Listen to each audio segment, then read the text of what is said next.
USC wins its second straight game over UCLA, a 36-14 victory at the Rose Bowl. Zach Helfand, Bill Plaschke, I'm Lindsay Theory. This is Ben Bolch and Jesse Doherty with the Los Angeles Times. Bill, this game was a little bit close. The Bruins, in fact, took the lead. They regained the lead, and then it was all downhill from there. Tremendous for like a quarter and 2 minutes. 7-0, 7-all, 14-7. It was a great 14-all, great crosstown rivalry. Then what the expected happened. What everybody thought was going to happen happened. USC just dominated them, just rolled them, twice as many yards, twice as many plays. So it was fun for a while. Then it was pretty much expected. Fun for a while, and then it was really boring, Zach, because USC. You said boring. I didn't say boring. I said boring. SC more than 500 yards. Time of possession 40 minutes to about 16 minutes. And then Sam Darnold just ran all over these guys. Well, I think you see the difference between the running game at UCLA and USC's running defense. They let up 47 yards in the first quarter, and then just 8 yards for the whole game after that. So that's why you hold the ball for 44 minutes. That's how you do it.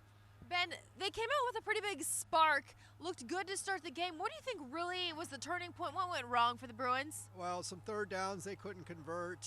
But the thing that's going to stand out to me, 55 yards rushing on Jim Moore's 55th birthday. I think that's kind of sums up the season right there for UCLA. That's almost a mic drop moment. We're going to keep going. Jesse, you were in the post game. You spoke with Jim Mora. How did he react to this game? He was kind of emotional. I think because of the senior day aspect, he wanted to get the win for them. So I don't think he got choked up, but he kind of caught himself a little bit when talking about the seniors.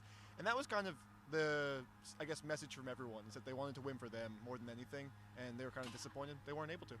Forgettable game for the Bruins. Of course, for USC, it's their 7th consecutive win, which, Zach, means they're well on their way, perhaps, depending on what goes on, Utah versus Colorado to a Pac-12 championship game. Now, don't confuse us. Make it simple. I'm not going to confuse it. Keep it simple.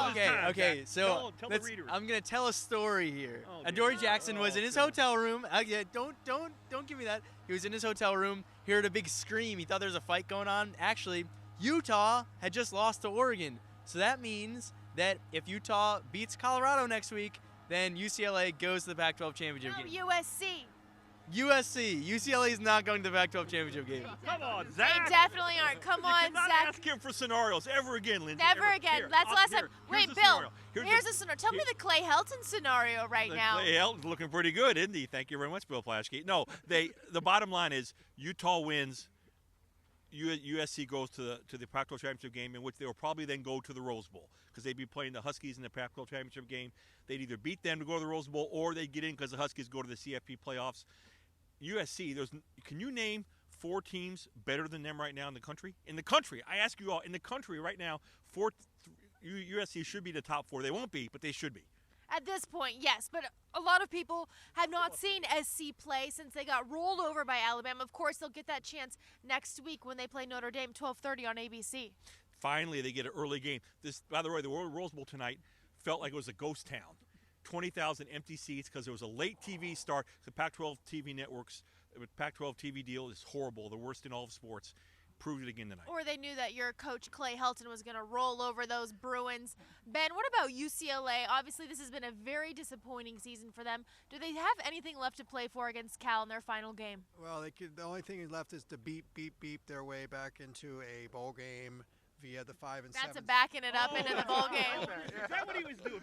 Beep. Back it up. Yeah. 5 and 7 with the counting on the APR scores to get them in, a la Nebraska last year in the Foster Farms Bowl. So that's like the best case scenario for UCLA right now, which is looking unlikely. And the worst case scenario, obviously, is that the season's over after next week. Yeah, and I expect some assistant coaching changes for sure.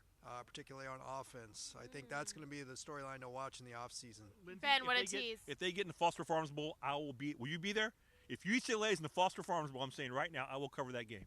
Bill, I will not go to the Foster Farms Bowl. Oh, and I'm right now. even on the edge about going to the Holiday Bowl. I know Bill, You're not we've going to spent some Hollywood. no, not UCLA, SC. Yeah, if SC's not going SC's in the Hollywood Bowl, I'm not going to. Well, Zach, we're not listening to you because you got UCLA in the Pac-12 championship game. All right, so that'll do it for us tonight from the Rose Bowl. Once again, USC defeats UCLA for a second consecutive season, 7 straight victories for the Trojans this season. With Zach, Bill, Ben, and Jesse, I'm Lindsay for the Los Angeles Times.